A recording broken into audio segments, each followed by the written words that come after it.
good evening, everyone. Good evening.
Okay, good evening everyone. क्या मेरी sound आवाज आ रही है? ऑडियो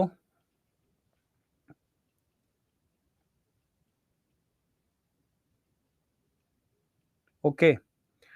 तो अपडेट आपने सब लोगों ने देख ही लिया होगा, सुन लिया होगा। क्या प्रतिक्रिया है? आप लोग अपनी अपनी प्रतिक्रिया बताइए। नेगेटिव मार्किंग को हटा दिया गया।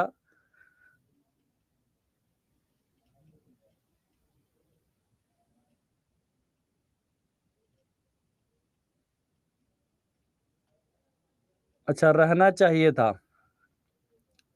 अच्छा नहीं हुआ, कुछ लोग कह रहे हैं। तुक्का मारने का ट्रिक प्रियंका जरूर बताऊंगा मैं। Not good, not good, not good, सही नहीं किया। ओके।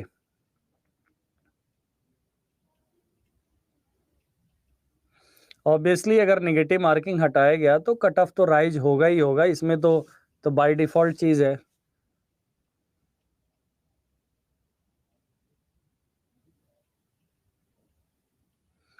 देखिए, इस बात का अनुमान थोड़ा बहुत था, और दूसरा अनुमान ये भी है, वो भी पूरा हो जाएगा एग्जाम के दिन दिन तक। कुल मिलाकर के जॉब हो जानी चाहिए, और कुछ नहीं कह सकते। दूसरा अनुमान ऐसा है कि कहीं ऐसा ना हो कि जो लोग काफी मेहनत किए हैं और जो लोग कम मेहनत किए हैं वो दोनों एक जगह ना बैठ जाएं। यही अनुमान है। नेगेटिव मार्किंग को लेकर के तो इट्स कह सकते हैं कि गुड डिसीजन, क्योंकि पहली बार एग्जाम हो रहा है बीपीएससी के माध्यम से, और दूसरा चीज है कि एक डिफाइंड कितने एक्सपर्ट्स हैं, क्वेश्चन पेपर कैसे बनाया गया है। अगर वाकई इस विषय वस्तु से जुड़े हुए लोग रहे होंगे तब तो वो पूरा एक्सप्लोर करेंगे, एक्सप्लोर करके अच्छे क्वेश्चंस को ऐड करेंगे। और जो लोग ऐसे लोग नहीं होंगे, जैसे कई पेपर्स में ऐसा देखा गया है कि एक वेबसाइट से ही 20 क्वेश्चन मिल रहा है, लगातार एक सीरियल से क्वेश्चन मिल रहा है, कई बार देखा गया है। तो ऐसा कुछ अगर हुआ तो वो भी नुकसानदायक है।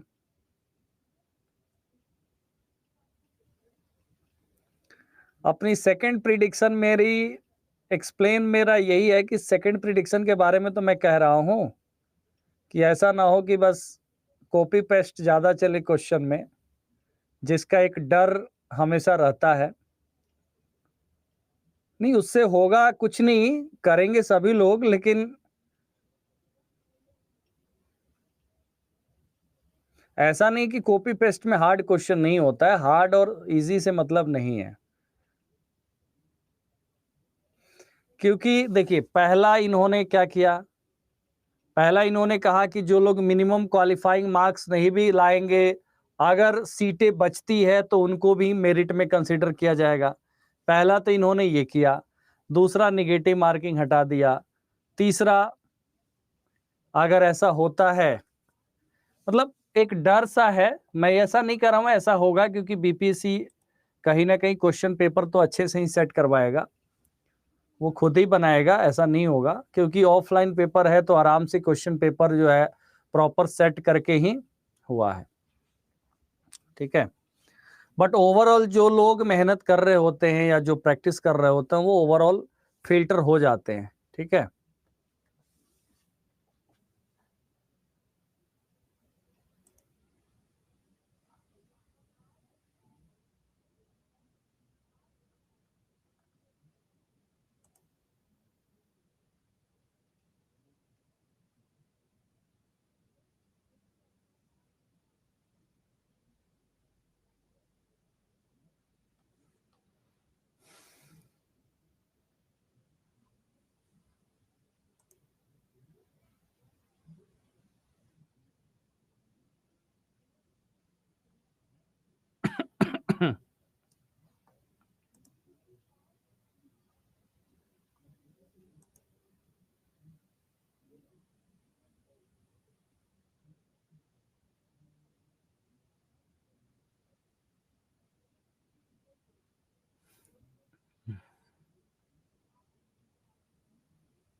चलिए कोई बात नहीं, क्वेश्चंस पे हम लोग चलते हैं। क्वेश्चन पे चलते हैं हम लोग, और बाकी कोई ओपिनियन नहीं, मुझे आप लोग का ओपिनियन जानना था। मेरा सच कोई ओपिनियन नहीं है, क्योंकि अभ्यर्थी तो आप ही लोग हैं एग्जाम में, तो कैंडिडेट की ओपिनियन जानना जरूरी होता है। मेरा ओपिनियन सच कुछ नहीं है, दोनों बातें एक जैसी ही है, कोई ज़्यादा फर्क नहीं है। उसमें क्या होता है कि आप अटेम्प्ट ज़्यादा करेंगे, जब निगेटिव नहीं है ऑब्वियस सी बात है, फिर आप नहीं छोड़ेंगे कोई क्वेश्चन। और नेगेटिव होता तो कुछ क्वेश्चन जिस पे आपको मतलब 50-50 भी अनुमान नहीं लगता, तो आप बिल्कुल ही छोड़ देते। ठीक है, आप उसको लीव कर देते। और कट ऑफ की जहाँ तक बात है, ऑब्वियस सी बात है, जो सीरियस कैंडिडेट्स हैं, जो अच्छे से पढ़ रहे हैं, वो तो आगे जाएंगे ही जाएंगे एनी हाउ, किसी भी केसेस में। तो बेहतर होगा कि आप अटेम्प्ट करिए, सब अटेम्प्ट करिए। क्या दिक्कत है, जब निगेटिव नहीं है तो सारा अटेम्प्ट करिए, थोड़ा बहुत भी अनुमान लगेगा। देखा हुआ भी एक क्वेश्चन नहीं याद आ रहा है तब भी क्या पता मारेंगे तो ज़्यादातर चांसेस है कि सही बनेगा, बस और कुछ नहीं है। दूसरे सब्जेक्ट्स के हिसाब से तो चीज़ें नॉर्मल है कि उनको पास करा के कैसे भी जॉब देना है। बट इसमें क्या है, कि इसमें तो कैंडिडेट्स हैं, सफिशिएंट कैंडिडेट्स हैं कंप्यूटर साइंस में, इसमें कैंडिडेट्स कम नहीं हैं। ठीक है, कुल मिलाकर के सफिशिएंट कैंडिडेट्स हैं। तो आज HTML के क्वेश्चंस को हम लोग करेंगे। चलिए क्वेश्चन पे आ जाइए आप सभी लोग। HTML के बेसिस पे, टैग्स के बेसिस पे 40 क्वेश्चंस हमने आप लोगों के लिए रेडी किया है। इस 40 क्वेश्चन को करते हैं, और बाकी अगर HTML से क्वेश्चंस आएंगे तो इन्हीं बेसिक टैग में से आएंगे, बाकी HTML का कोई ज़्यादा ऐसा तो है नहीं कि आपसे। ठीक है,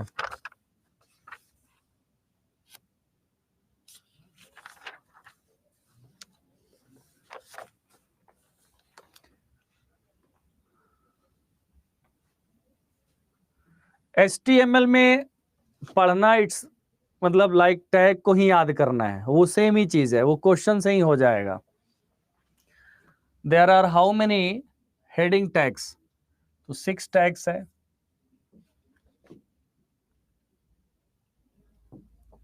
ठीक है, 6 टैग्स, H1 से लेकर H6 तक। Which of the following are attribute of font tag, font tag का एट्रीब्यूट क्या होता है, फॉन्ट टैग का एट्रीब्यूट क्या होगा बताइए।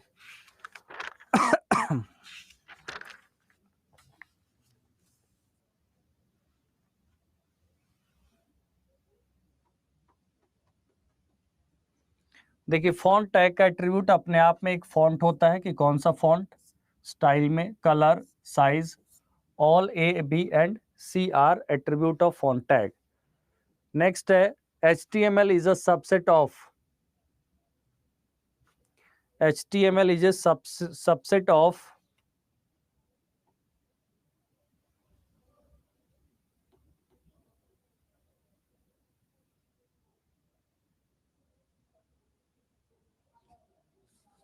BPSC की पूरी तैयारी है कि एग्जाम के दिन तक सबको खुश करके घर भेजना है।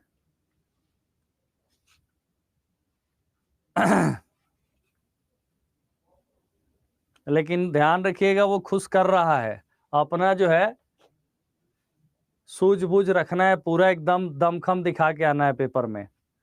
वो खुश करने के चक्कर में है, आपको खुश नहीं होना है, ठीक है? आपको अपना दमखम दिखा के आना है।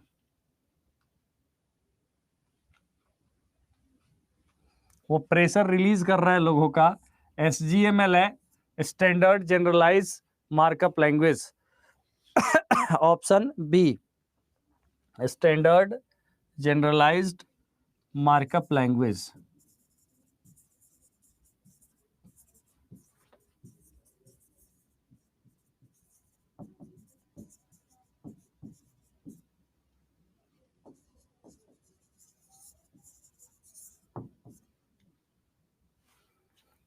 नेक्स्ट क्या है? HTML tags are surrounded by.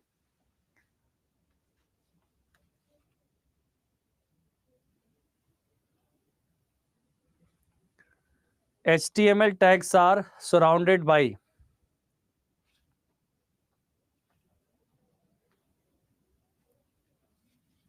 angle brackets. Option C. Next, which of the following tag is used to mark a beginning of paragraph? Which of the following tag is used to mark beginning of paragraph? P. Option C, paragraph. Option C. Next, correct HTML tag for the largest heading is? Largest heading के लिए कौन सा tag है? H1. Correct HTML tag for largest heading is H1. Okay. Next, from which tag descriptive list starts?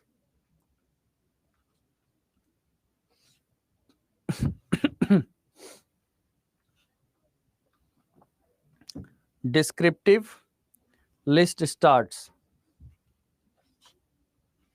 7 का DL. Descriptive list starts from DL tag. इस question का answer मत दीजिए आप लोग, ये ऐसे आ गया है, सेट में दिया है हाइपरटेक्स्ट। एक सेकेंड रुकिए, कहाँ गया? नेक्स्ट क्वेश्चन क्या है? www is based on which model? Rupesh Kumar, कुछ समझ नहीं आ रहा है। रुपेश जी, कल से सब समझ में आएगा, आज लास्ट क्लास है, आज भर समझ में नहीं आएगा। www is based on which model? Client server. www किस मॉडल पे काम करता है? क्लाइंट सर्वर मॉडल पे काम करता है, क्लाइंट सर्वर, ठीक है। HTML का रॉन्ग टिक किए हैं? हाँ बिल्कुल सही कहा आपने, रॉन्ग टिक कर दिया हमने। क्या हो गया है? Hyper text markup language, option A. अब सही टिक कर दिया। Next, web pages starts with which of the following tag? Web pages starts with which of the following tag? Body, title, HTML, forum, none. Question number 10.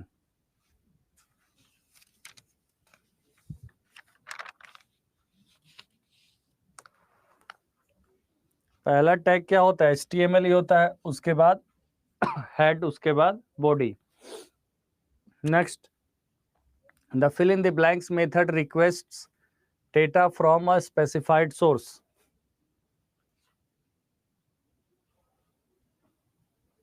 Comment है संजीत। पहले भी हमने कुछ questions कराया हुआ था HTML से related. The method request data from a specified source, get method. Option A, get method. Next, base tag is designed to appear only between. Base tag is designed to appear only between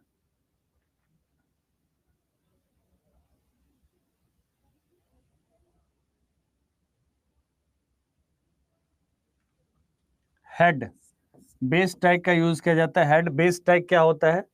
जो URL को यहाँ पर जो base URL होता है उसको define करता है। बाकी जितने भी लिंक्स होते हैं वो सब स्लैश के अंतर्गत आ जाते हैं। ठीक है, base.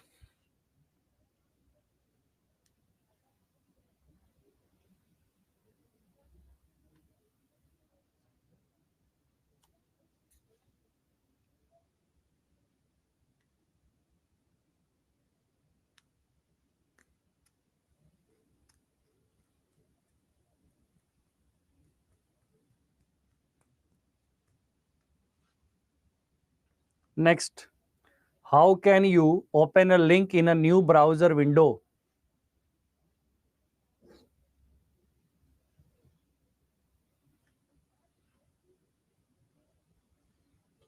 How can you open a link in a new browser window?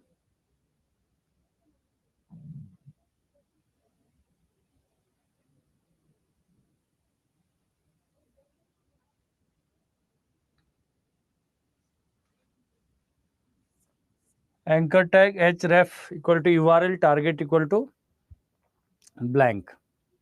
B. Next, a much better approach to establish the base URL is use. A much better approach to establish the base URL is to use base element. आप लोग analyse कर लीजिएगा proper 1 घंटा इसको। Next क्या, the tag use to create a new list item and also include a hyperlink is. The tag use to create a new list item and also include a hyperlink is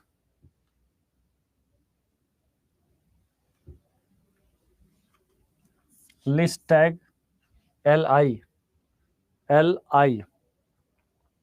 Next, which of the tag is used to create a number list? Which of the tag is used to create a number list?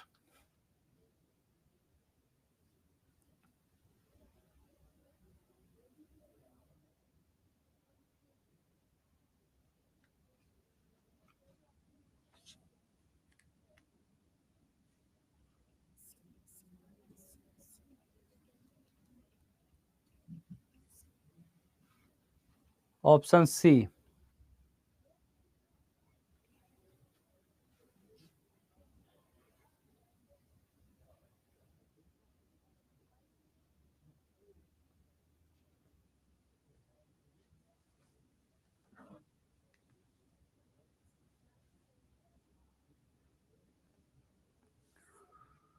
Which of the tag is used to create a number list?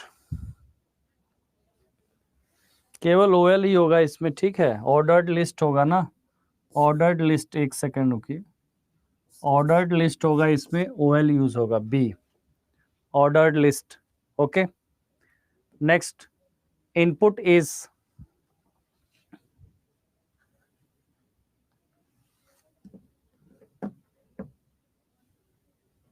input is what?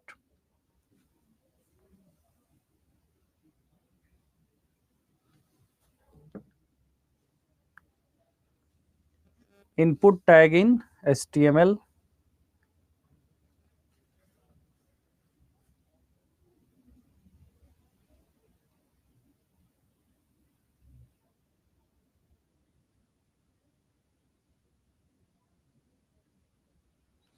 एक empty tag होता है। Input क्या है? एक empty tag है जहां पर user अपना इनपुट देगा। Option B.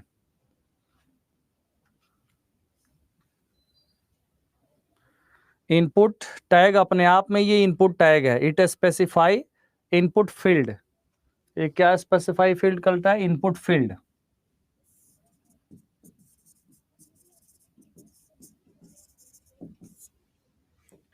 Next, the latest HTML standard is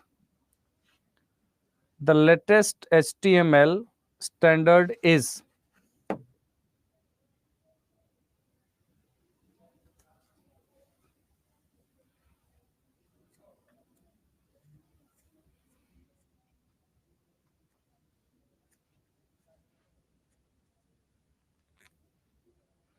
HTML5 E.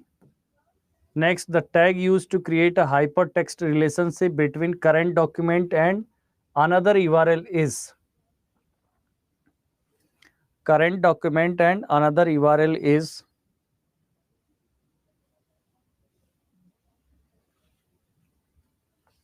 tag used to create a hypertext relationship between current document and another URL is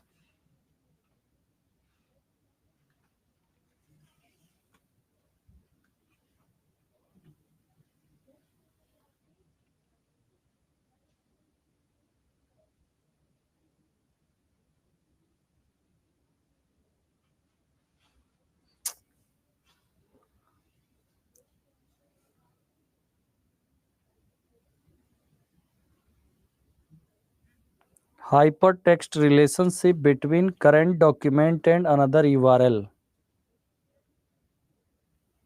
ये एंकर टैग ही होगा क्योंकि यहाँ पर क्या होगा, लिंक हाइपर लिंक ही create करना है।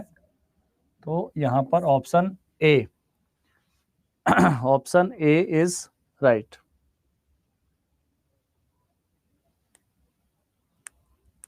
ओके,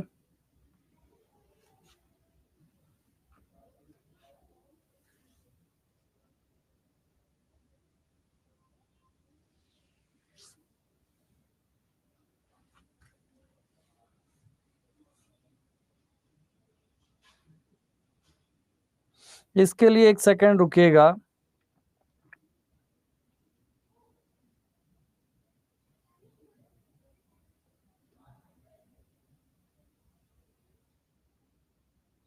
इसके लिए लिंक टैग यूज होगा सॉरी, इसके लिए लिंक टैग यूज होगा। ऑप्शन बी राइट है। ओके, इसको आप लोग देख लीजिएगा, सही है ऑप्शन बी, मैंने चेक कर लिया है। Markup tags tells the web browser, markup tag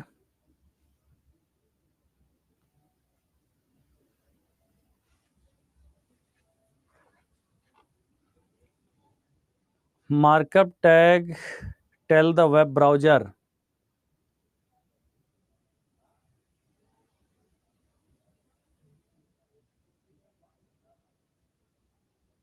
markup tag ये करता है कि how to display the page, how to display the page.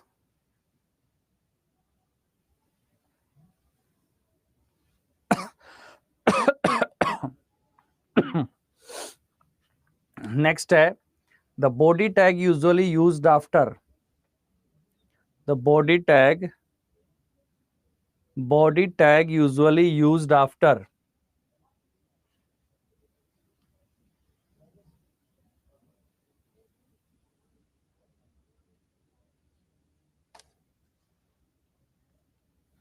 body tag usually used after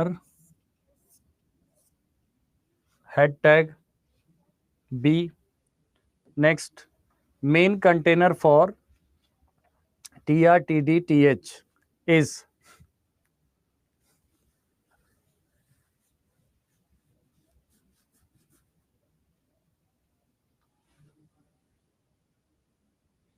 table, ठीक है, table. Next, symbol which is not used at the beginning of the href text is, which is not used at beginning of href text is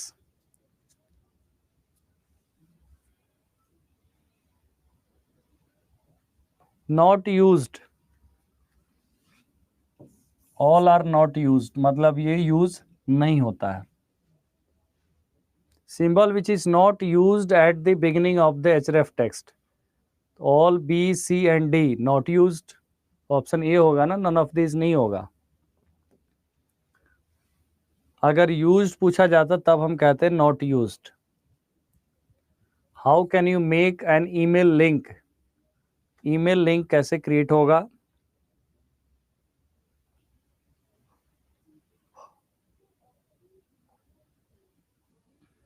H ref होता है जो hyper link के लिए हम URL देते हैं, उसके लिए यूज किया जाता है।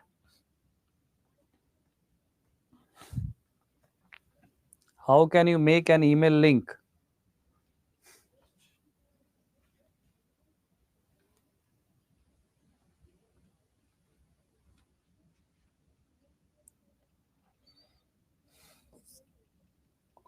Option b is right. Option b is right.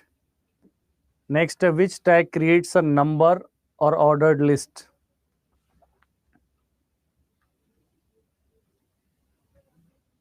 आया था अभी थोड़ी देर पहले, ऑर्डर्ड लिस्ट ओएल, नंबर और order list OL B.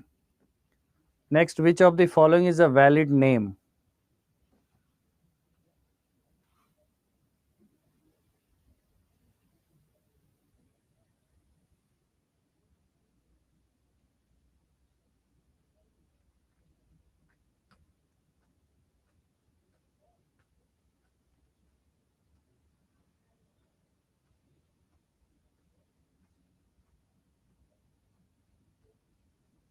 Valid name इनमें से कौन सा हो सकता है? यही होगा, ऑप्शन ए, HTML में। Next, the text inside the text area tag works like, the text inside the text area tag works like,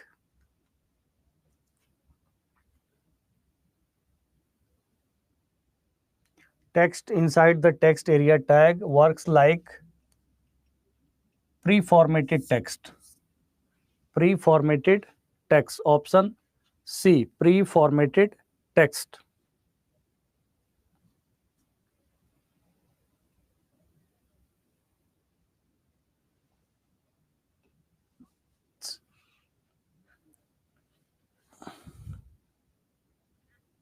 Symbol used at the beginning of the href text is,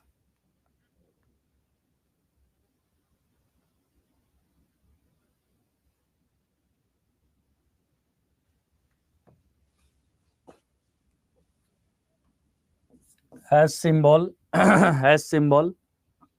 Next, the web standard allows programmers on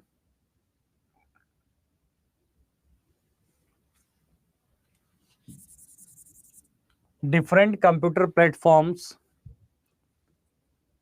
to disperse, form, and display the information server.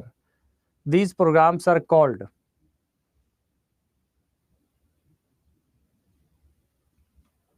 यहाँ पर many हो जाएगा, ठीक है, many हो सकता है। The web standard allows programmers on many different computer platforms to disperse, form, and display the information server. The program are called, क्या होगा आंसर? वेब ब्राउजर ही होगा, web browser, option A. Next क्या है? URL.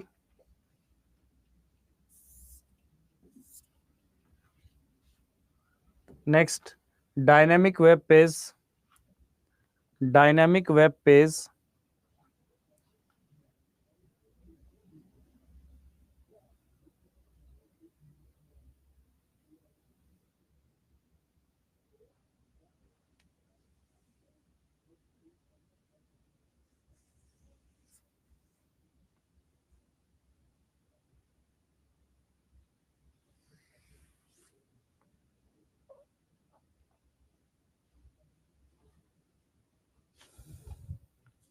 generate on demand by a program or a request from the browser. Dynamic web page generates on demand by a program or a request from the browser, option B. Next, a common gateway interface is used to, common gateway interface is used to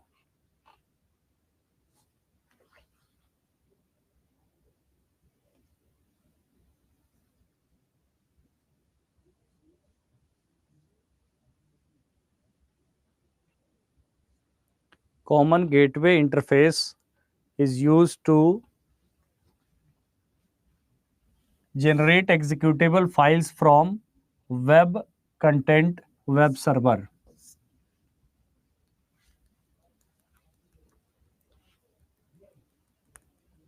Web content by web server. By web server. Next, which one of the following is not used to generate dynamic web pages?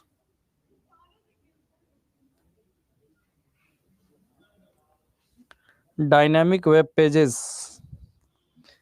32 वाला question हम लोगों ने पहले भी किया कई बार CGI.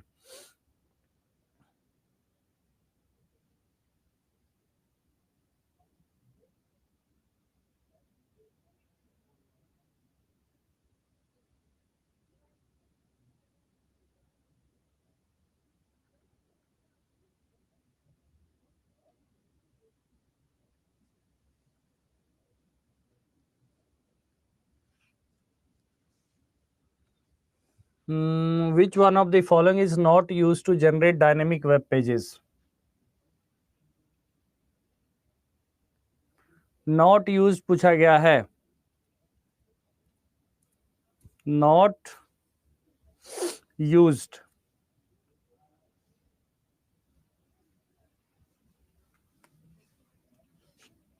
ये सब यूज होता है, तो आंसर क्या हो जाएगा? नन ऑफ दीज दे देंगे. नन ऑफ दीज आंसर हो जाएगा. जब चारों ऑप्शन नहीं होगा तो नन ऑफ दीज होगा. बेसिकली वेब पेजेस जो है सर्वर साइड लैंग्वेज जैसे ASP है, जावा स्क्रिप्ट है, पर्ल है, PHP है, रूबी, पाइथन, इन सब का यूज किया जाता है डायनेमिक वेब पेजेस में. Next, programmers are automatically loaded. Programs are automatically loaded and operates as the part of the browser.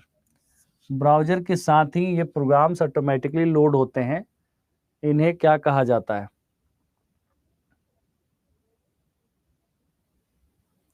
Programs are automatically loaded and operates as a part of a browser. Part of browser. Plugins क्या होगा? Plugins होगा ना, option b, plugins. Plugins are the program automatically loaded and operates as a part of browser. Next step, programs automatically connects to websites and download documents and save them to the local drive.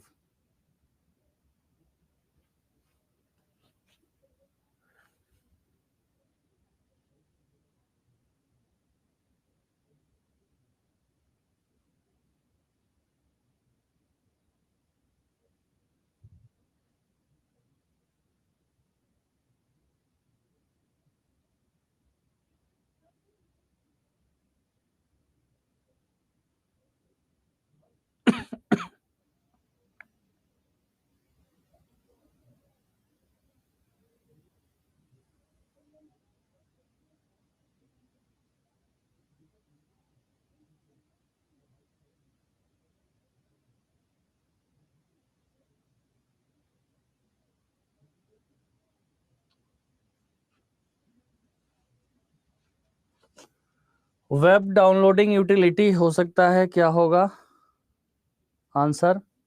Web downloading utility इसका answer हो सकता है. यही होगा web downloading utility, option B. Next है, which of the following is an advantage of putting presentation information in a separate CSS file rather than in HTML itself?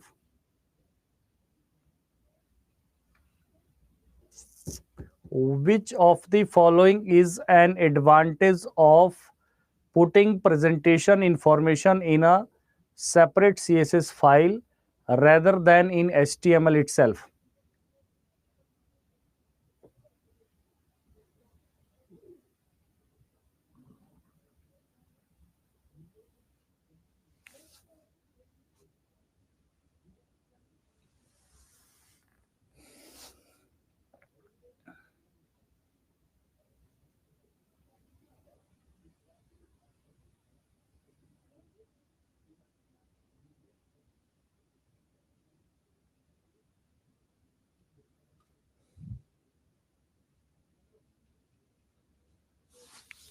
The content becomes easy to manage, becomes easy to make site for different devices like mobile by making separate CSS files. CSS files are generally cached and therefore decrease server load and network traffic. All of the above are advantage of the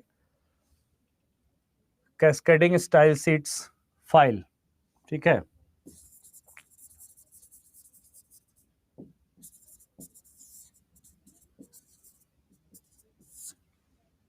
Next, the MIME text file is saved with. MIME text file is saved with. MIME text file is saved with.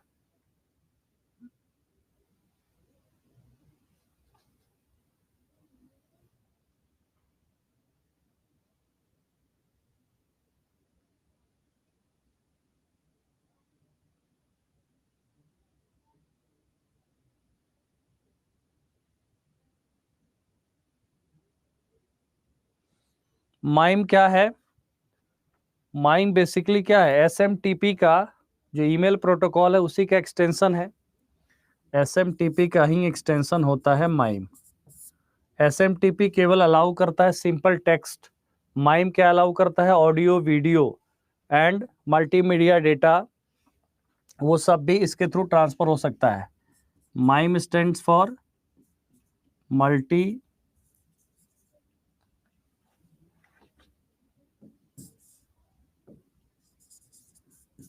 Purpose internet mail extension. Multi-purpose internet mail extension is a extension of the SMTP, simple mail transfer protocol. MIME के through audio, video ये सब भी transmit हो सकता है. Text file is saved with HTML extension. Option b, HTML extension. Okay.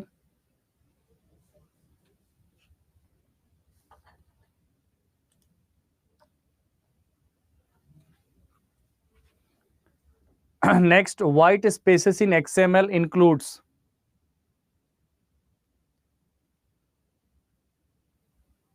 White spaces in XML includes spaces between two double quotes. Option C. Next है the attribute which define the relationship between current document and href URL is.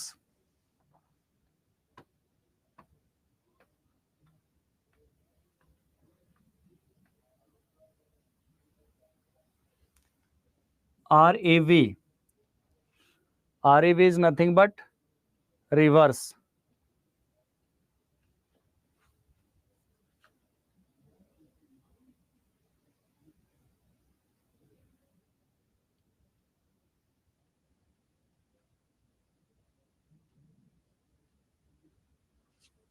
देखिए इसका काम क्या है.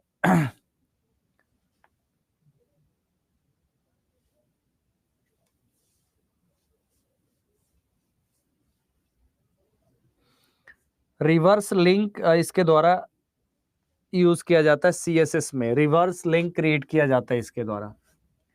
The attribute which define the relationship between current document and current document और उसके जो URL जो लिंक किया गया है, मतलब हाइपर लिंक और करंट डॉक्यूमेंट के बीच में ये यूज किया जाता है REV. नेक्स्ट है CIDR. ये मैंने पहले भी बताया, नेटवर्किंग का है. CIDR होता है classless inter domain routing. Classless inter domain routing होता है CIDR. ओके.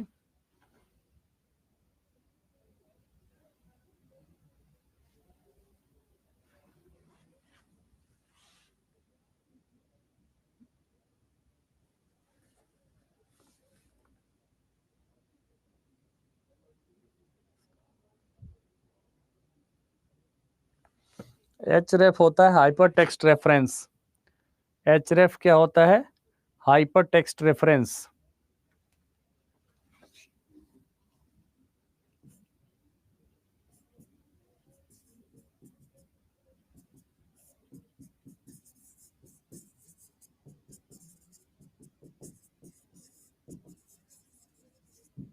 एंकर टैग में इसको इसलिए देना पड़ता है कि लिंक का रेफरेंस यूआरएल इसके द्वारा प्रोवाइड किया जाता है। ये 41 क्वेश्चन हो गए कंप्लीट इसके।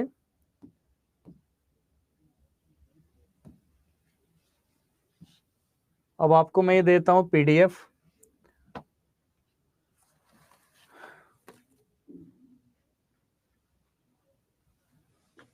और बताइए क्या करना है।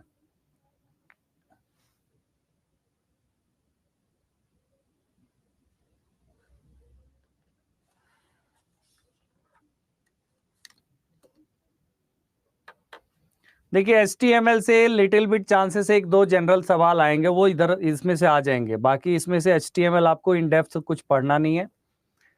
एंड बाकी हमने करा दिया है स्टडी प्लान के अकॉर्डिंग सब कुछ। बताइए अब क्या करना है, छुट्टी कर दें, लीव? चलिए हो गई छुट्टी।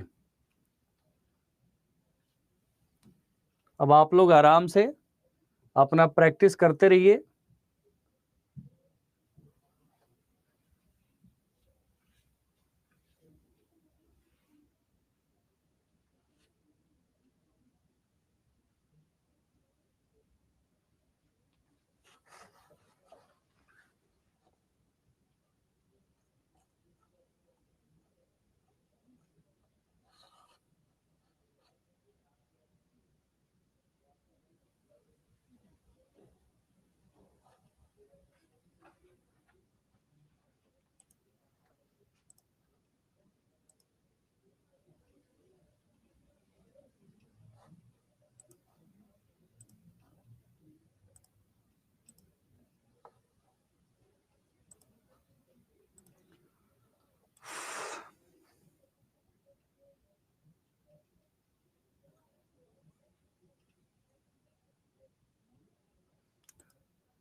आपका क्लास रहेगा मंडे के दिन, ठीक है? कल क्लास नहीं रहेगा, मंडे के दिन रहेगा। आज हम लोग वैसे जनरल कुछ डिस्कस करना है, कुछ वैसे आपको पूछना है, पूछ लीजिए। मंडे को एक क्लास आपको दिया जाएगा। मंडे को डेट है आज 18, 19, 20। कल वैसे सैटरडे है, कल हो सकता है क्या?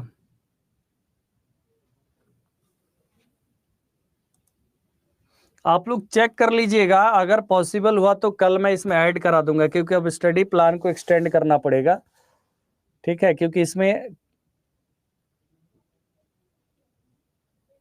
हाँ मैं देख रहा हूं, अगर आप लोग चेक कर लीजिएगा, कल भी रह सकता है और हो सकता है कि फिर अगर कल नहीं रहा, एनी केस की नहीं लग पाया, तो मंडे के दिन पक्का लगेगा, ठीक है? 40 क्वेश्चन का कराएं जीके का। चलिए जीके प्रैक्टिस कर लेते हैं फिर आज।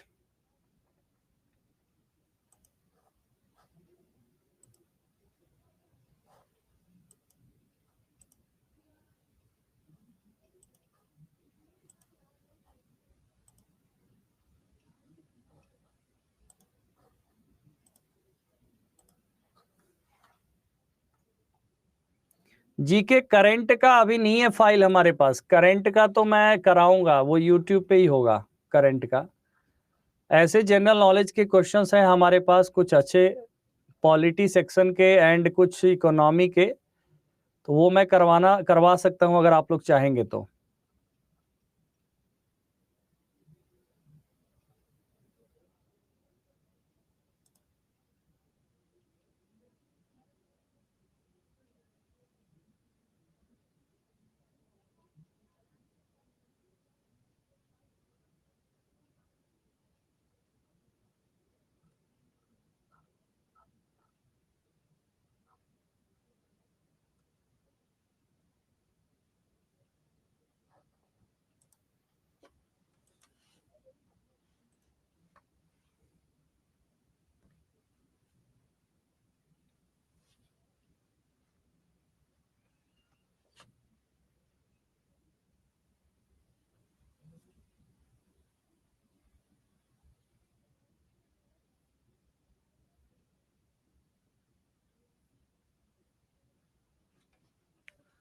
एक काम करिए आप लोग,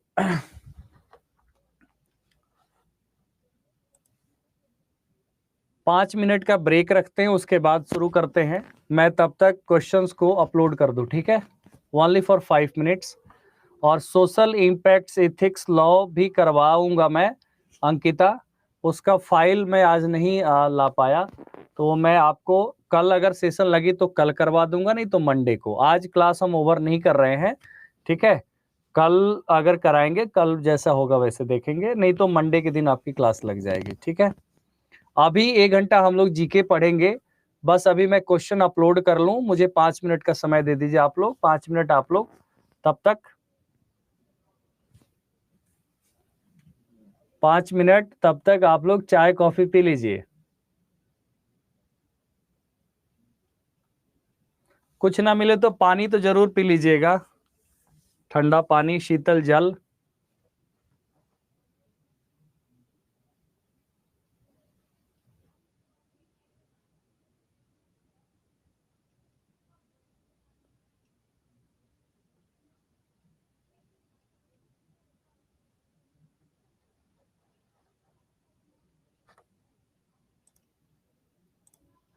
ब्रेक स्टार्ट्स नाउ।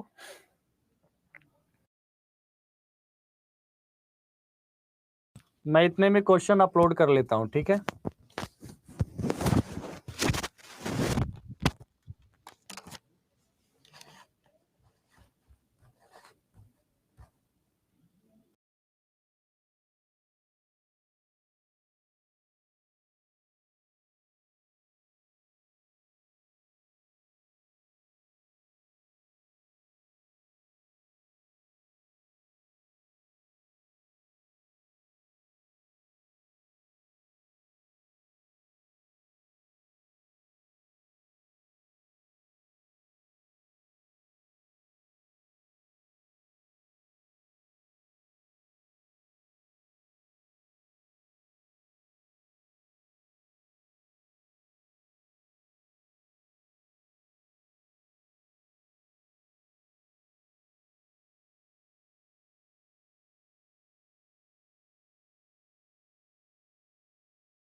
चलिए आ जाइए, रेडी हो जाइए।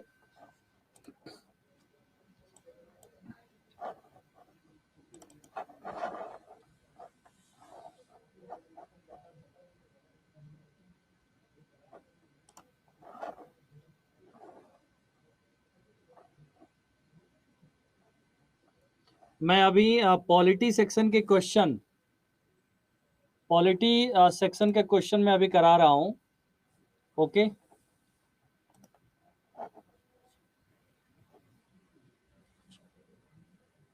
मैं संडे का टाइम, संडे को क्लास नहीं, सैटरडे अगर नहीं लगी क्लास तो मंडे जरूर लूंगा, ये ध्यान रखिएगा।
बस स्टार्ट कर रहा हूँ। एक बार फाइल मिस हो गया था, मैं एक बार भेज दूं। रुक जाइए, बस हो गया हो गया।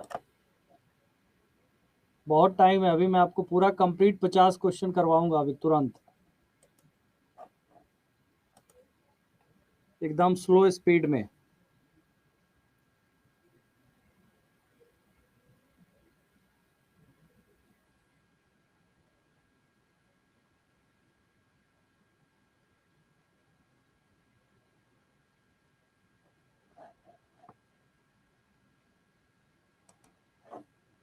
और एक फाइल भी भेजूंगा जनरल नॉलेज के क्वेश्चन का।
रेडी? आ जाइए, फर्स्ट क्वेश्चन आपके सामने ये रहा, आंसर करिए जल्दी जल्दी से। ये बीपीएससी के पूछे गए क्वेश्चंस ही हैं, बीपीएससी के क्वेश्चंस जो पूछे गए हैं पहले दूसरे एग्जाम्स में, वही क्वेश्चंस हैं यहाँ पे।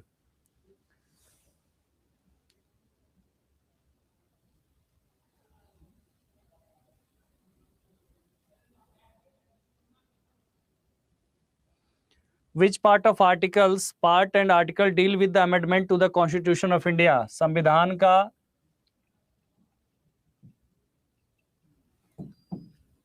भाग 20 पार्ट 20 आर्टिकल 368 संविधान संशोधन की जो प्रक्रिया है इंडिया में ली गई है कहां से? साउथ अफ्रीका से। साउथ अफ्रीका से संविधान संशोधन की प्रक्रिया ली गई है।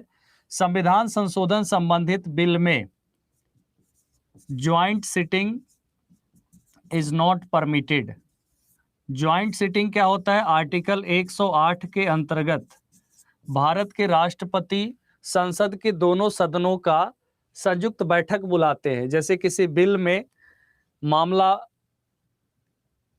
दोनों एक क्लियर पॉइंट पे, एक डिसीजन पे ना पहुंचे, अगर लोकसभा और राज्यसभा किसी विधेयक के संदर्भ में दोनों एक डिसीजन पर ना पहुंचे, तो डिसीजन पे लाने के लिए एक संयुक्त बैठक बुलाई जाती है।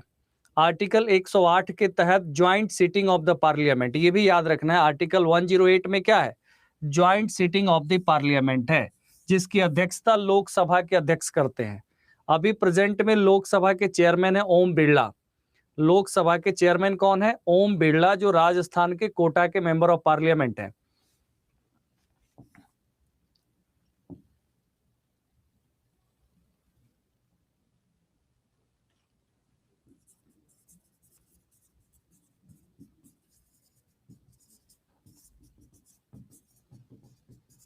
ओके, और ये है भाग 20।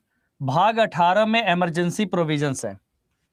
नेक्स्ट क्वेश्चन क्या है? भारतीय संघीय व्यवस्था किस देश के मॉडल पे आधारित है?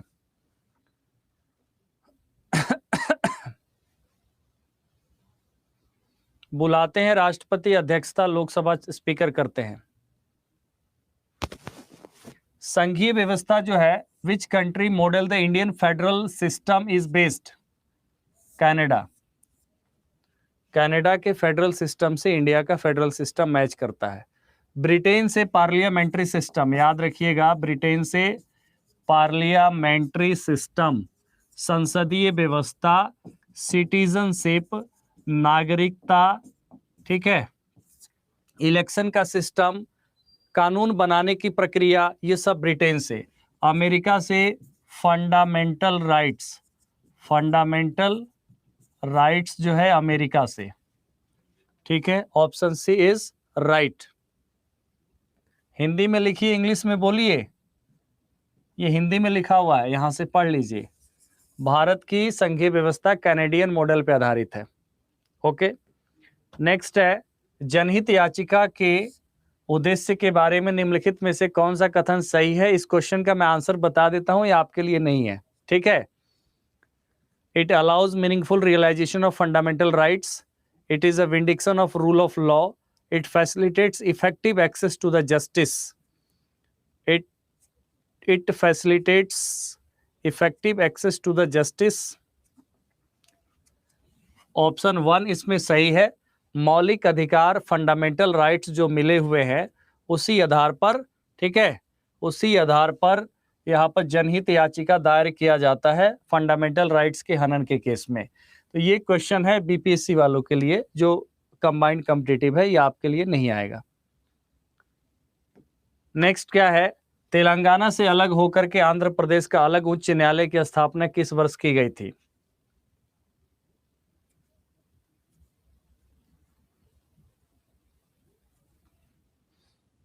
नहीं, आप लोगों के लिए इसमें 4-5 ऐसे क्वेश्चन हैं जो आप लोगों के लिए नहीं है, बाकी सब है, उसको मैं अपने आप बता दूंगा। तेलंगाना से अलग होकर के Andhra Pradesh, which year the separate high court of Andhra Pradesh Amaravati में, कहां पर? आंध्र प्रदेश के नए कैपिटल अमरावती में स्थापित किया गया 2019 में। कब? 2019 19 में। ठीक है, यहां ध्यान दीजिए आप लोग, भारत का फर्स्ट हाई कोर्ट का नाम है कलकत्ता उच्च न्यायालय। कलकत्ता हाई कोर्ट ये स्थापित हुआ था 1862 में। ठीक है, दूसरा याद रखेंगे आप लोग, Allahabad high court. Allahabad high court 1966 में। ठीक है, ये आएगा एग्जाम, मतलब ये आ सकता है पहला, ये नहीं आ सकता है। तीसरा क्या है, Patna high court. Patna high court 1916 में स्थापित हुआ था, पटना उच्च न्यायालय 1916 में। ठीक है, ये वाला याद रखना है, ये वाला याद रखना है। इसको मैं मिटा दूं क्या? इसको याद नहीं रखना है, अभी कुछ भी फालतू याद नहीं रखना है, दो ही बात याद रखना है। ठीक है,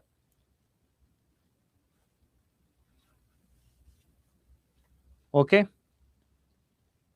1862 में फर्स्ट कलकत्ता है, हुआ तो मद्रास भी है, बॉम्बे भी है 1862 में, लेकिन पहले स्थापित हुआ कलकत्ता।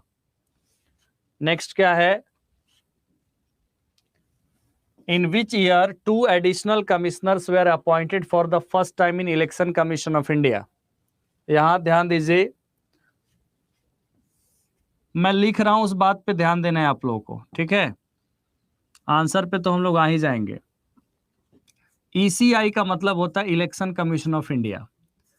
25 जनवरी 1950 को भारतीय निर्वाचन आयोग की स्थापना की गई थी। संविधान के किस आर्टिकल में इसका प्रावधान है? आर्टिकल 324, 324 में इसका प्रावधान है। 25 जनवरी जो होता है ये राष्ट्रीय मतदाता दिवस होता है, राष्ट्रीय मतदाता दिवस होता है, नेशनल वोटर्स डे। ठीक है, एक बात याद रखना है, 61वां संविधान संशोधन 1988 के द्वारा 1989 से वोटिंग राइट्स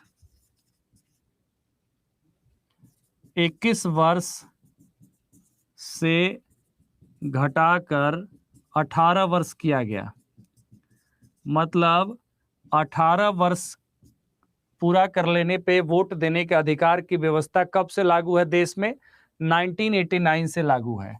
ये फेवरेट क्वेश्चन है किसका? बीपीएससी का। ये बीपीएससी का फेवरेट क्वेश्चन है।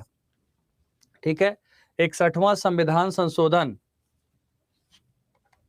61वां संविधान संशोधन 1988 के आधार पर मतदान की आयु को 21 वर्ष से घटा करके 18 वर्ष किया गया। इसके साथ एक और व्यवस्था किया गया, क्या? ये 1989, ऑप्शन सी। नेक्स्ट क्या है, the controller and auditor general of India is responsible to which of the following?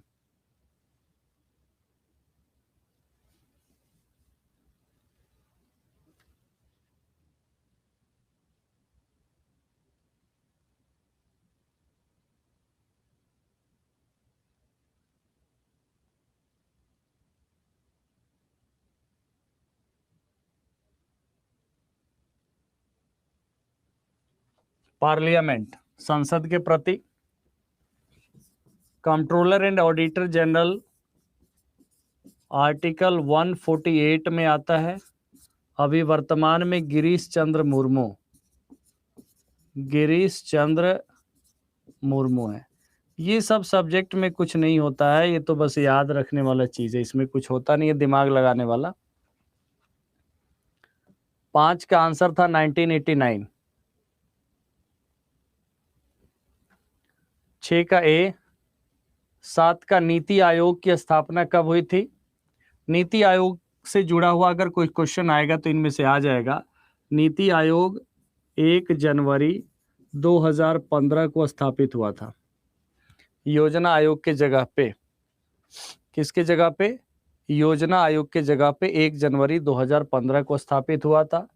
NITI Aayog का ex officio chairman, ex officio chairman का मतलब होता है कि जो व्यक्ति भारत के प्रधानमंत्री होंगे वही नीति आयोग के चेयरमैन भी होंगे। जैसे अभी नीति आयोग के चेयरमैन कौन होंगे, तो नरेंद्र मोदी हैं। फिर जो प्रधानमंत्री बनेगा नीति आयोग का चेयरमैन बनेगा। तो 1 जनवरी 2015 को नीति आयोग की स्थापना की गई थी। इनमें से करेक्ट स्टेटमेंट चुनना है। तो NITI Aayog comes under ministry, किसी मंत्रालय के अंतर्गत नहीं आता। 1 जनवरी को स्थापित हुआ था 2015 में। नीति आयोग भारत सरकार का एक नीति थिंक टैंक एजेंसी है। तो ऑप्शन सी यहां पर राइट है, ऑप्शन सी। सीईओ कौन है नीति आयोग के, तो वी आर सुब्रमण्यन है। कौन है, वी आर सुब्रमण्यन है नीति आयोग के सीईओ। नेक्स्ट है, नारकोटिक्स ड्रग कंट्रोल ब्यूरो की स्थापना किस वर्ष हुई थी। नारकोटिक्स ड्रग कंट्रोल ब्यूरो की स्थापना 1986 में की गई थी। नारकोटिक्स जो उत्पाद होते हैं, नारकोटिक्स सब्सटेंसेस, नशा के, उन सब पे रोक लगाने के लिए।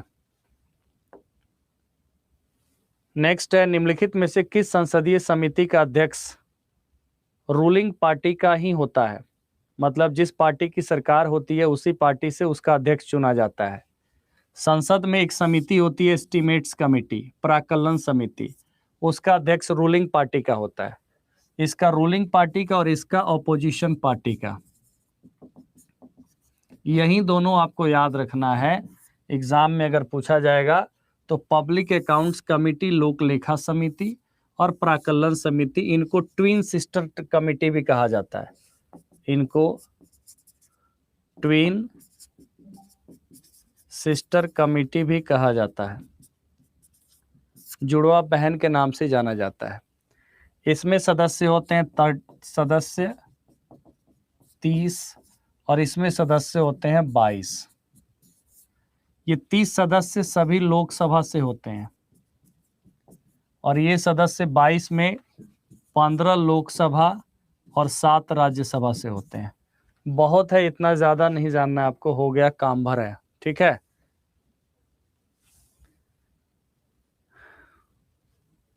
भारत के संविधान के किस आर्टिकल में टैक्स को केंद्र के द्वारा लगाया जाता है और एकत्र किया जाता है और केंद्र राज्यों के बीच में बांटा जाता है। Article 270, article 270। नेक्स्ट,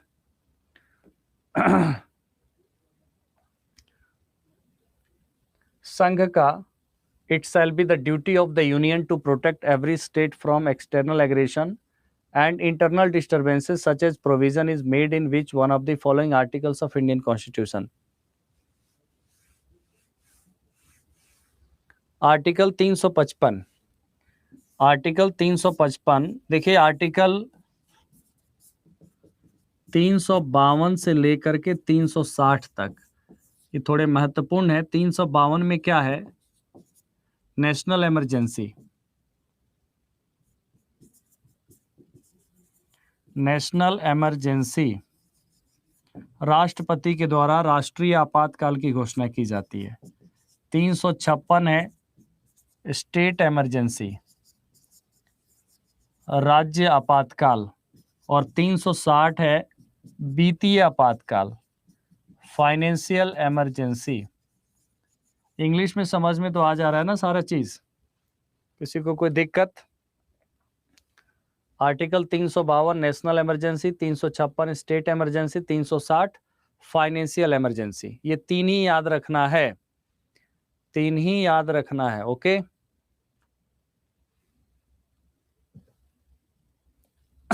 और कुछ याद नहीं रखना है। ये सब क्वेश्चन स्टेटमेंट बेस्ड आपके लिए नहीं आएंगे, ठीक है, आपके लिए। वैसे नो कॉन्फिडेंस मोशन तो होगा ही होगा, to ratify the declaration of emergency. चलिए मैं बना ही देता हूं, नहीं तो आप लोग। Which of the following is are the exclusive power of Lok Sabha, केवल और केवल लोकसभा का पावर है। तो ऑप्शन 2, केवल 2, ऑप्शन 2। अविश्वास प्रस्ताव केवल लोकसभा में लाया जाता है, अविश्वास प्रस्ताव केवल लोकसभा में। द पार्लियामेंट्री कमेटी, क्या आप लोग तो बेसिक्स पढ़ लिए होंगे ना, ये क्वेश्चन आप लोग बना लीजिएगा, हालांकि आपके लिए नीडफुल नहीं है। जो लंबा लंबा दिखे उसको छोड़ दीजिए। भारत की नागरिकता, चलिए, सिटीजनशिप का प्रावधान जो अपने संविधान में कहां से आया है? ब्रिटेन से आया है। भारत में कौन सी नागरिकता है? ये जो मैं लिख रहा हूं इस पे ध्यान दीजिएगा। सिंगल सिटीजनशिप है, एकल नागरिकता। किस आर्टिकल में इसका प्रावधान है? 5 से 11। कौन सा भाग है संविधान का? भाग 2, आर्टिकल 5 से 11। भाग 3 में क्या है? फंडामेंटल राइट है। भाग 2 में क्या है? नागरिकता है। 5 से 11 ब्रिटेन से लिया गया एकल नागरिकता। ठीक है, तो ऐसे में अगर कोई व्यक्ति अपने आप चाहे तो नागरिकता का त्याग कर देना चाहे तो त्याग कर सकता है। दूसरे देश का एक्वायर करेगा तो भारत का समाप्त हो जाएगा। ठीक है, तो पहला और दूसरा केस में क्या है? भारत का एक नागरिक अपनी नागरिकता कब खो देगा?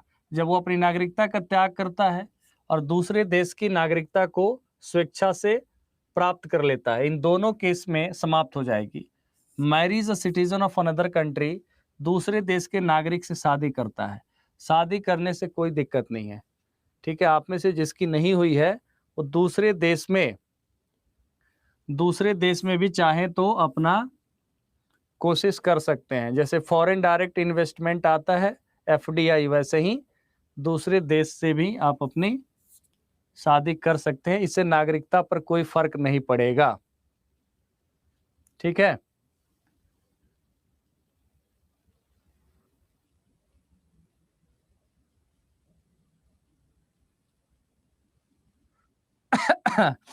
पहला दूसरा यहां पर क्या हो जाएगा? मोर than one of the above. Next क्या है? निम्नलिखित में से कौन सी समिति होती है जो पार्लियामेंट में चर्चा के लिए समय आवंटित करती है? देखते हैं ना, पार्लियामेंट में चर्चा होते रहता है, कितना देर चर्चा हुआ किस विषय पे, ये कौन निर्धारित करता है? इसके लिए जो समिति होती है उसका नाम है कार्य मंत्रणा समिति। कार्य मंत्रणा समिति। थोड़ा बहुत समझ में आ रहा है कि नहीं आ रहा है बताइए?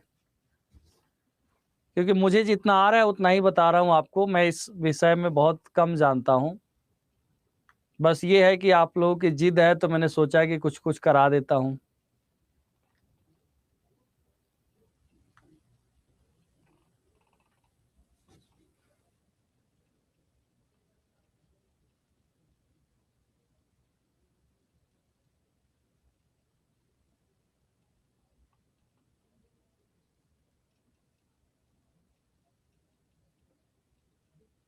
मैंने एक पेपर पढ़ रखा था अपने,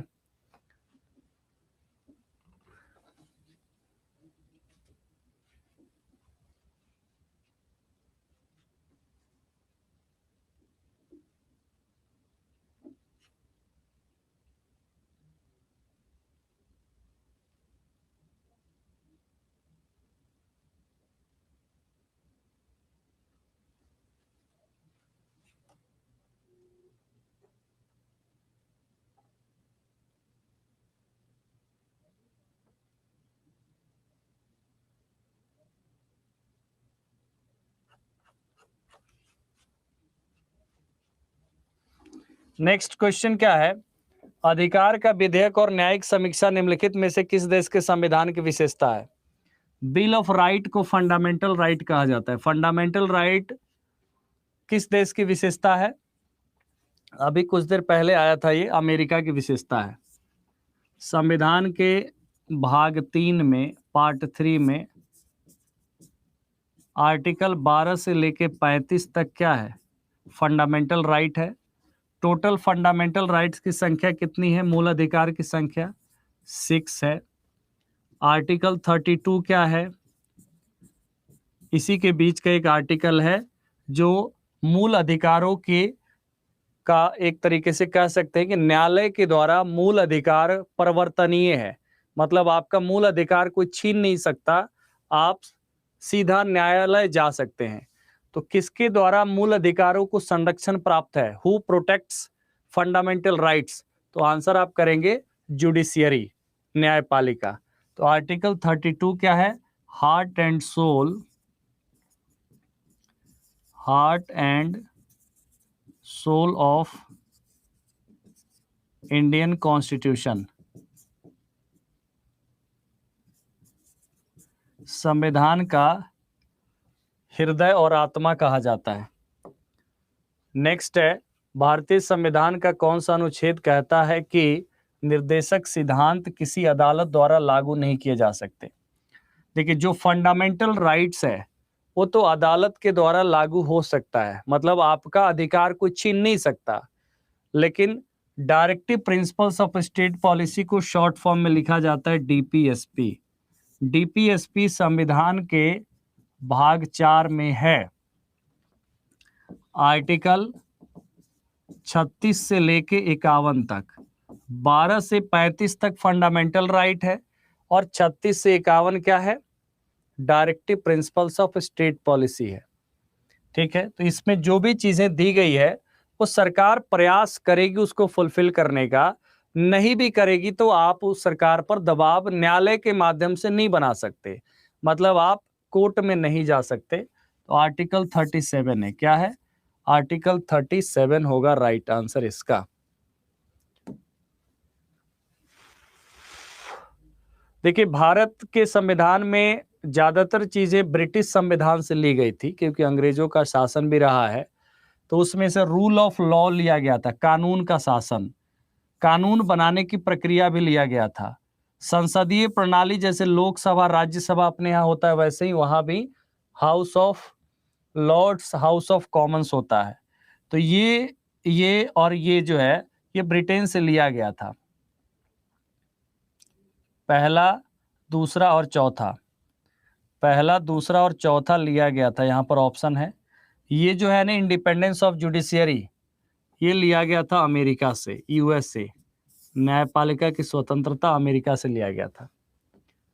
नेक्स्ट है राष्ट्रीय महिला आयोग, एनसीडब्ल्यू, राष्ट्रीय महिला आयोग 1992 में स्थापित हुआ था न्यू दिल्ली में।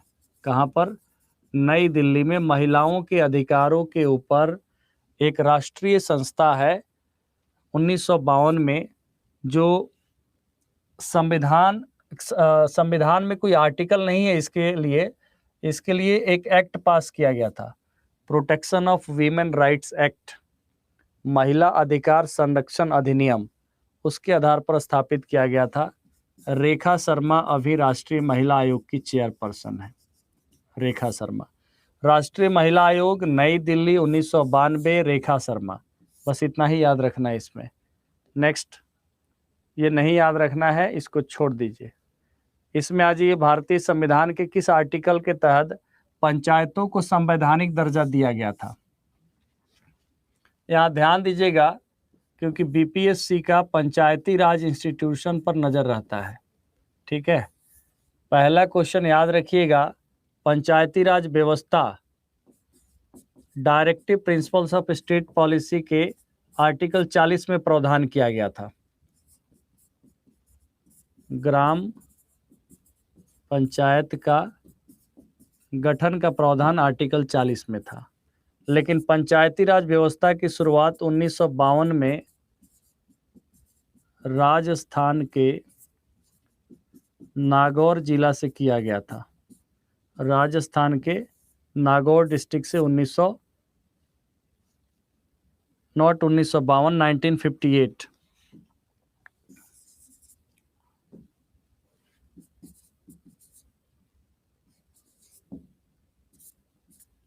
ठीक है, 2 अक्टूबर 1958 को, ठीक है, 2 October 1958 Panchayati Raj system was started from Nagaur.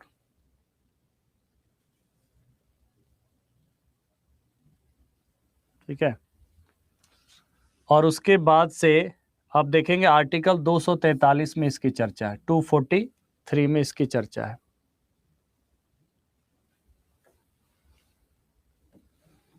प्रथम लोक लेखा समिति का गठन कब किया गया था?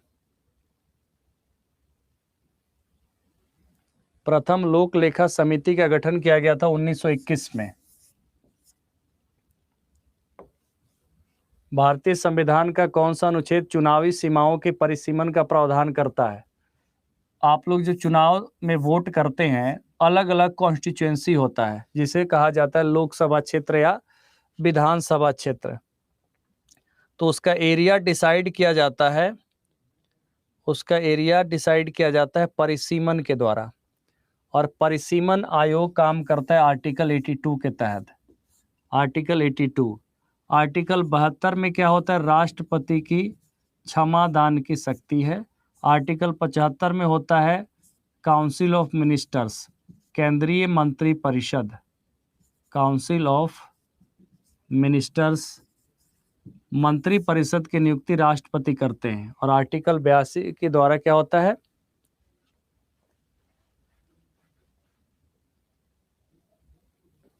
कॉन्स्टिट्यूएंसी डिसाइड करना।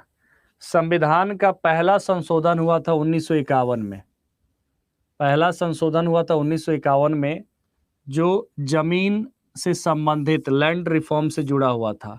कृषि और कृषि लैंड, यहाँ पर एग्रीकल्चर लैंड रिफॉर्म से जुड़ा हुआ था।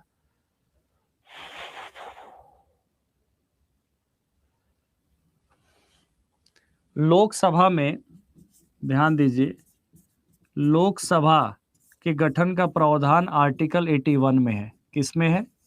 81 में है। लोकसभा में कुल सदस्य कितने होते हैं?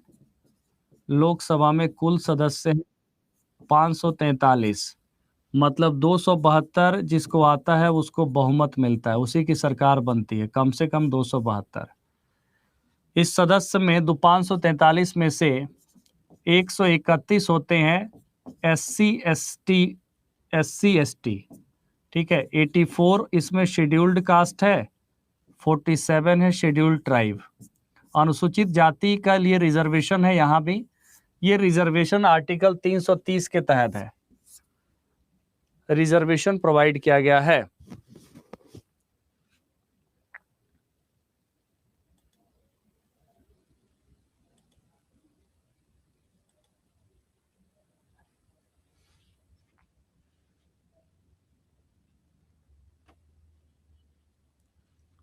ये क्वेश्चन आपके लिए नहीं है,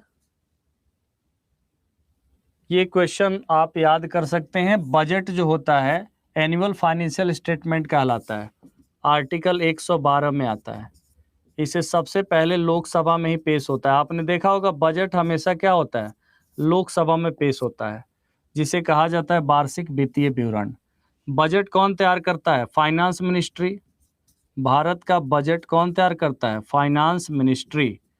किस आर्टिकल के तहत वित्त मंत्री के द्वारा पेश किया जाता है? तो आर्टिकल 112 के तहत सरकार का ड्यूटी है, वित्त मंत्री के द्वारा बजट प्रस्तुत किया जाता है।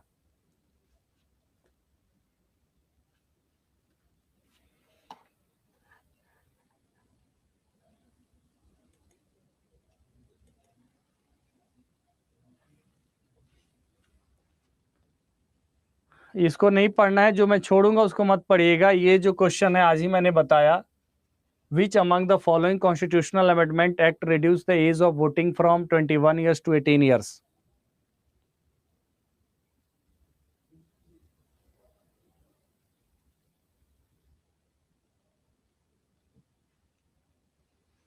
इकसठवां संविधान संशोधन 1988 में हुआ था। नेक्स्ट है, राष्ट्रीय मानवाधिकार आयोग का अध्यक्ष कौन होता है? एनएचआरसी का चेयरमैन। एनएचआरसी 1993 में स्थापित हुआ था न्यू दिल्ली में।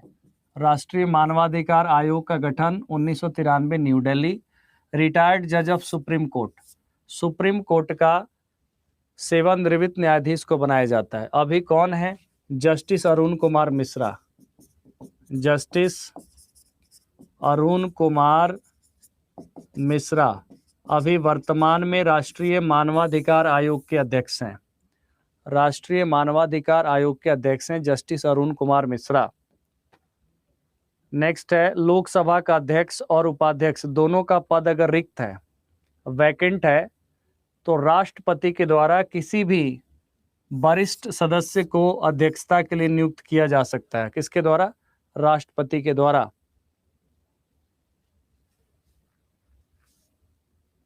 ओके।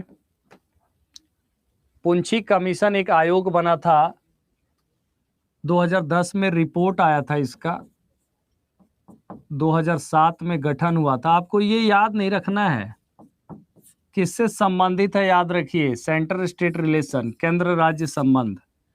जितना मैं बताऊं उतना ही याद रखिए। इतना याद होगा क्या आपसे इतना जल्दी? कम से कम एक नजर दौड़ाए हुए हैं तो हो सकता है कि क्वेश्चन बन जाएगा। सरकारी आयोग भी इसी के लिए बनाया गया था, और यहाँ पर पुंछी आयोग भी। इनका पूरा नाम था मदन मोहन पुंछी। सुप्रीम कोर्ट के जज थे मदन मोहन पुंछी। बट ये सब इतना याद नहीं रखना है। ये देखिए, which among the following schedule is related to the responsibility of municipalities. नगर पालिकाओं से संबंधित कौन सी अनुसूची है? 12वीं अनुसूची नगर पालिका से संबंधित है, 11वीं ग्राम पंचायत से संबंधित है। ठीक है, ये याद रखिए, ये याद रखिए, ये इंपॉर्टेंट है दोनों। नेक्स्ट है राज्य सरकार और स्थानीय सरकार। स्थानीय सरकार का क्या मतलब होता है? स्थानीय सरकार का मतलब होता है पंचायती राज व्यवस्था। स्थानीय सरकार का मतलब होता है पंचायती राज व्यवस्था।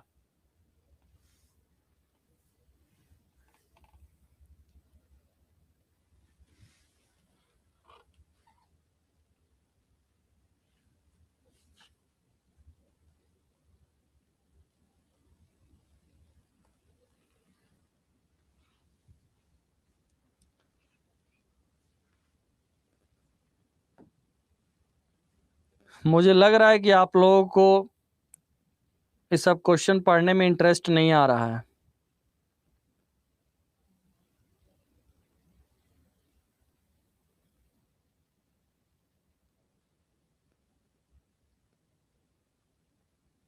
तो मैं बंद कर देता हूं, कोई दिक्कत नहीं है।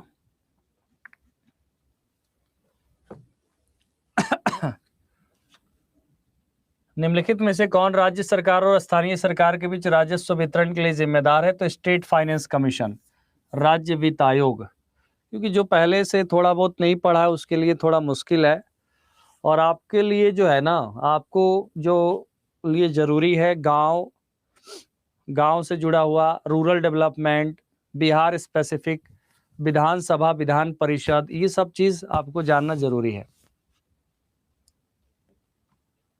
लोक सेवा आयोग की स्थापना के लिए कौन सा आर्टिकल था? जो एग्जाम आपका लोक सेवा आयोग ले रहा है, भारत सरकार अधिनियम 1935 के आधार पर स्थापित हुआ था। भारत सरकार अधिनियम 1935। एक सिंपल सा बात समझिए, कभी नहीं भूलिएगा, जो अपना संविधान अभी है, तो ये संविधान तो 1950 में लागू हुआ था, लेकिन उससे पहले देश में जिसके द्वारा शासन चलाई जाती थी, जिस कानून के द्वारा, वो कानून ही भारत सरकार अधिनियम 1935 था। मतलब अभी वर्तमान में जो संविधान है उसका 70% हिस्सा यही है, केवल इसमें 30% जोड़ा गया है, 70% यही है। ठीक है,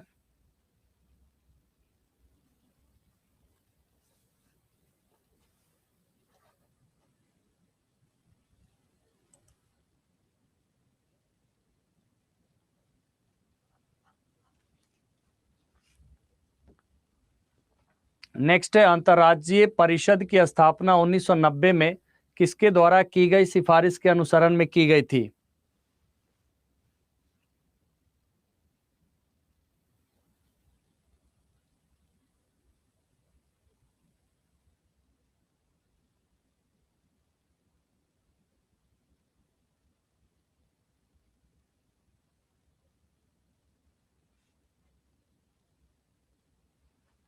सरकारी आयोग 1983, सरकारी आयोग 1983 के आलोक में की गई थी।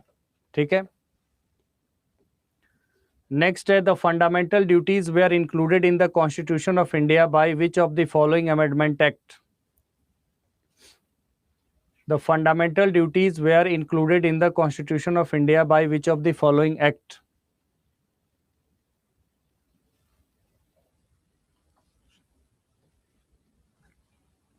(42nd Constitutional Amendment Act 1976). ये आप लोग नहीं पढ़े इसलिए मुश्किल लग रहा है, सब बेसिक सवाल है जनरल नॉलेज में, बिल्कुल बेसिक से सवाल है। 42वें संविधान संशोधन 1976 के द्वारा मौलिक कर्तव्य फंडामेंटल ड्यूटी को जोड़ा गया था संविधान में। Which of the following committee suggested incorporating fundamental duty in Indian Constitution?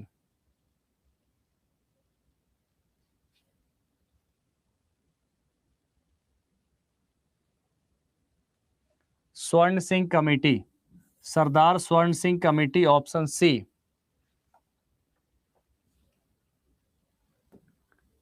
Next है, which of the following pair is not correctly matched?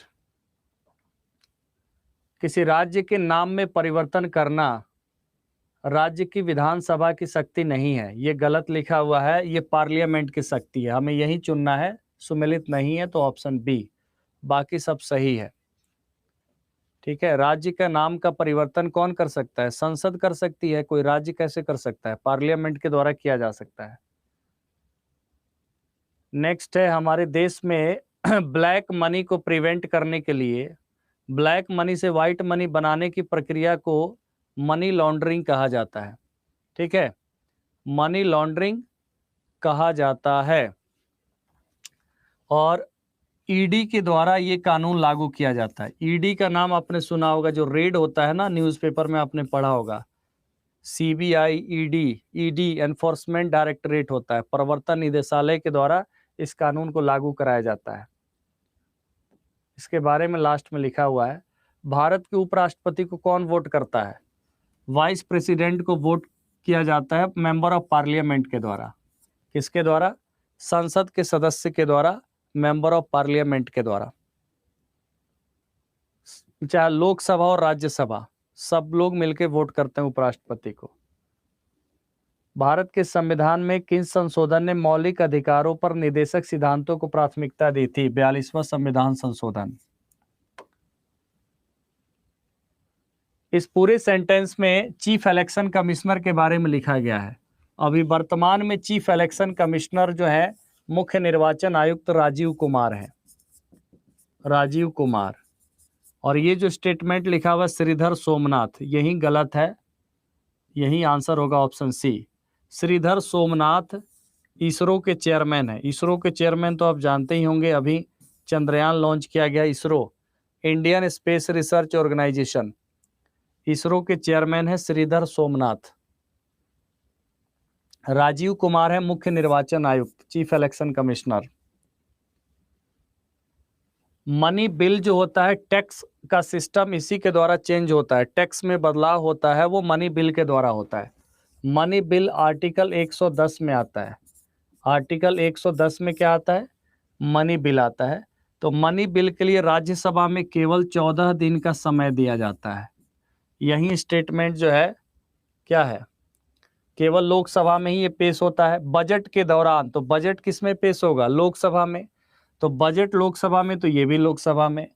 ठीक है, राष्ट्रपति की सिफारिश पर पेश किया जाता है। राज्यसभा के लिए 14 दिन का समय होता है, 1 महीना लिखा हुआ है, ऑप्शन सी।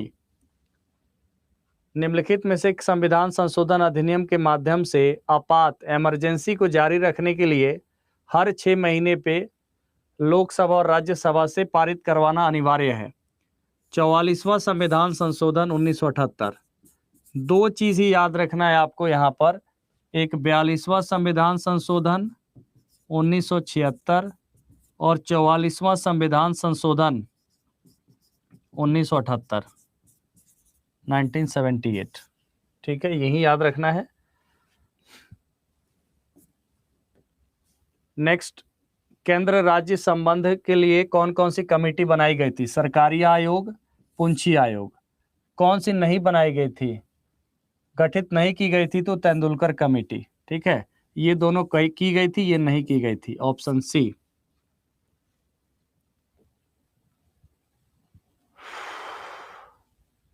इसको राज्यपाल से संबंध में है। राज्यपाल की नियुक्ति कौन करता है? भारत के राष्ट्रपति। इसको टॉपिक समझ के पढ़ सकते हैं। ही can be the governor of more than one state, ये बात भी सही है, ये बात भी सही है। 5 वर्षों के लिए होता है सामान्य तौर पर, ये सही है। ये गलत है, राज्यपाल को राज्य में नहीं हटाया जा सकता, इसको हटाने की शक्ति केवल राष्ट्रपति के पास है। राष्ट्रपति के पास ही इनको हटाने की शक्ति है, तो ये सत्य नहीं है। Option D.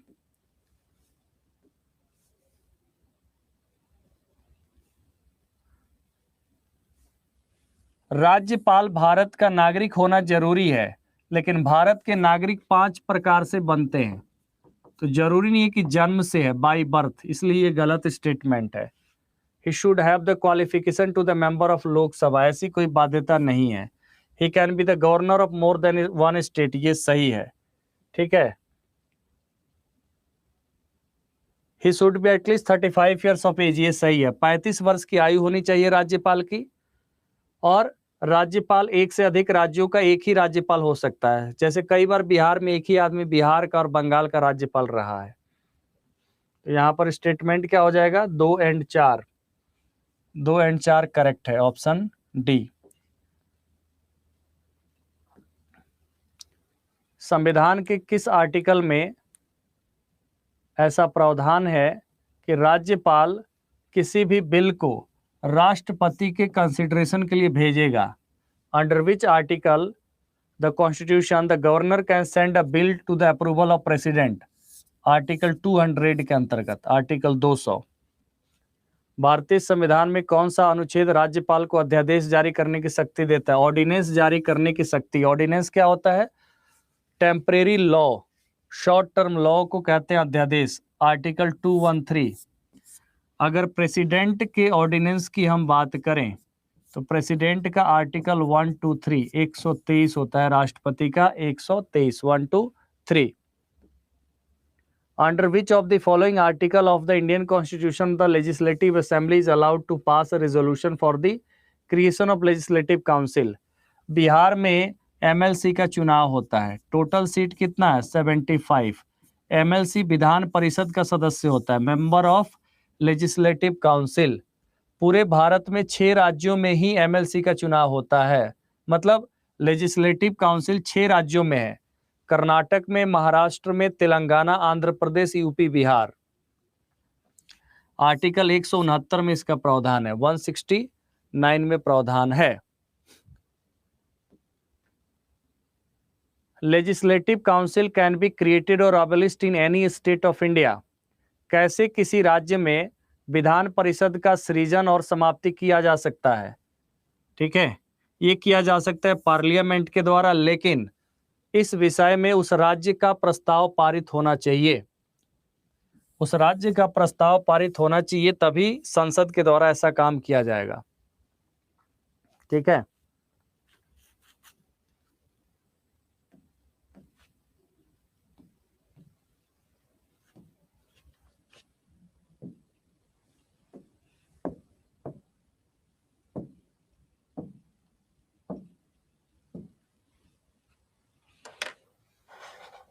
एक 2 क्लासेस मैं बाद में लूंगा, मेरे ख्याल से नेक्स्ट वीक में ही, मंडे ट्यूसडे में देखता हूं करंट वगैरह कुछ क्वेश्चंस कंपाइल करके। फुल फॉर्म्स तो चैप्टर वाइज होता है, मैंने कहा था आप लोग तैयार करिएगा। फुल फॉर्म्स मैं दे दूंगा। ठीक है। तेंदुलकर कमेटी गरीबी मापने के लिए बनाया गया था।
निगेटिव होने की ज़रूरत नहीं है। मैंने कुछ पॉइंट्स इसलिए कराए कि आपका कुछ नॉलेज इसमें इन्हांस हो जाएगा, तो काम आ जाएगा बस, और कोई इरादा नहीं है हमारा। 2-3 क्वेश्चन अगर बना पाएँगे, तो अच्छी बात है ना। ये पीडीएफ चला गया आपके पास।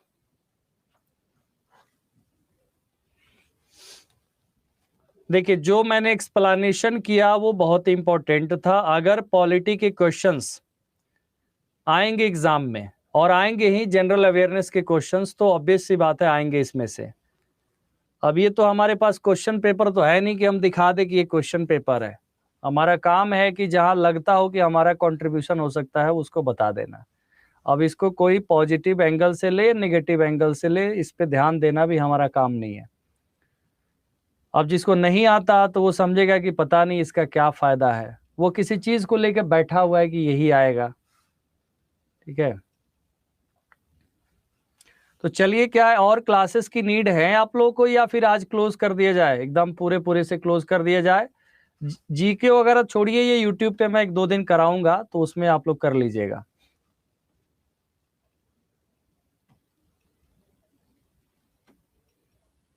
कोई बात नहीं, क्लोज ही समझिए इसको, क्लोज ही समझिए। लेकिन अगर मैं कोई एक सेशन लगवाऊंगा तो जो लोग चाहेंगे उस सेशन में ज्वाइन कर लीजिएगा, ठीक है?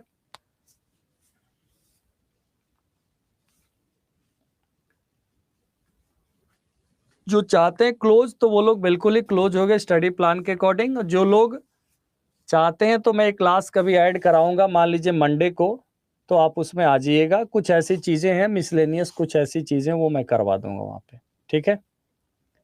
ओके, टाइमिंग यही रहेगा, टाइमिंग जब भी रहेगा यही रहेगा। और आप लोग अपना रिवीजन करते रहिए, रिवीजन अच्छे से करिए, रिवीजन की नीड है बस, और कुछ नहीं है।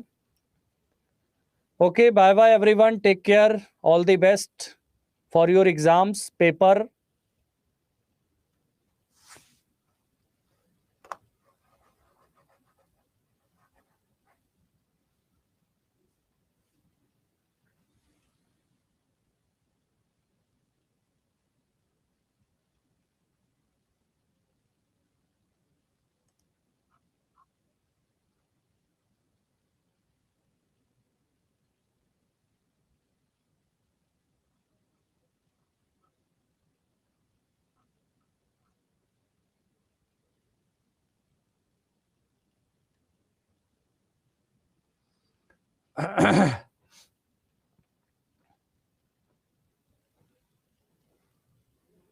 कल क्लास नहीं है, मे बी मंडे को क्लास एक रख सकता हूं, उनके लिए जो लोग क्लास के लिए इंटरेस्टेड हैं उनके लिए, ठीक है?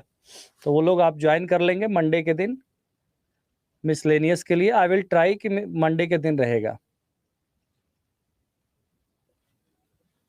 बाकी आप लोग जितना पढ़े उसी को रिवाइज करके जाइए, एग्जाम अच्छा जाएगा, ठीक है? और यूट्यूब पे जितना लोग चाहते हैं कांटेक्ट में रहने के, यूट्यूब पे जुड़े रहेंगे। यूट्यूब पे मैं कुछ करंट का कंपाइल करूंगा आज कल कल परसों में, तो उसको मैं करंट का वहां पे करा दूंगा, ठीक है? और यूट्यूब पे तो रहेगी ही रहेगी 8 बजे।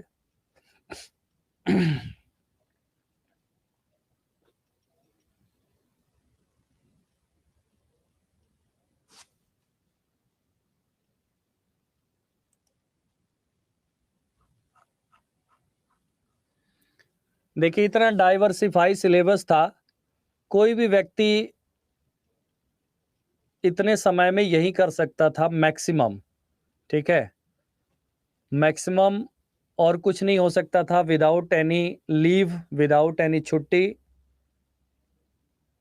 तो हमने पूरा पूरा तरीका से, अपने तरीके से, कम समय रहते हुए भी टॉपिक्स को एक क्विक रिवीजन कराने का एक पूरा मौका दिया आप लोगों को, ठीक है? अब उसमें क्या है कि जो चीज़ें, ऑब्वियस सी बात है, जिसके लिए 3 महीना अकेले एक चीज़ के लिए लग जाएगा, उसको 5 घंटे में करना मुश्किल होता है।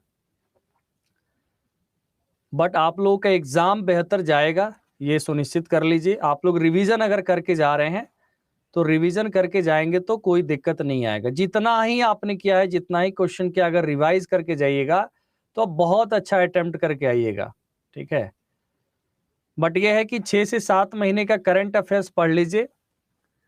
6 से 7 महीने का करंट अफेयर का मेन पॉइंट मैं यूट्यूब पे ही अब कराऊंगा, करंट अफेयर वगैरह। यहाँ तो ऑब्वियस सी बात है, आज मैंने करा दिया थोड़े से जीके वगैरह का। वो थोड़ा बहुत मुझे पॉलिटी का सेक्शन आता है, ज़्यादा तो आता नहीं है पॉलिटी का सेक्शन, और करंट वगैरह के न्यूज़पेपर्स वगैरह पढ़ते रहता हूँ ना डेली, और काफ़ी टाइम से न्यूज़पेपर पढ़ा है इस वजह से।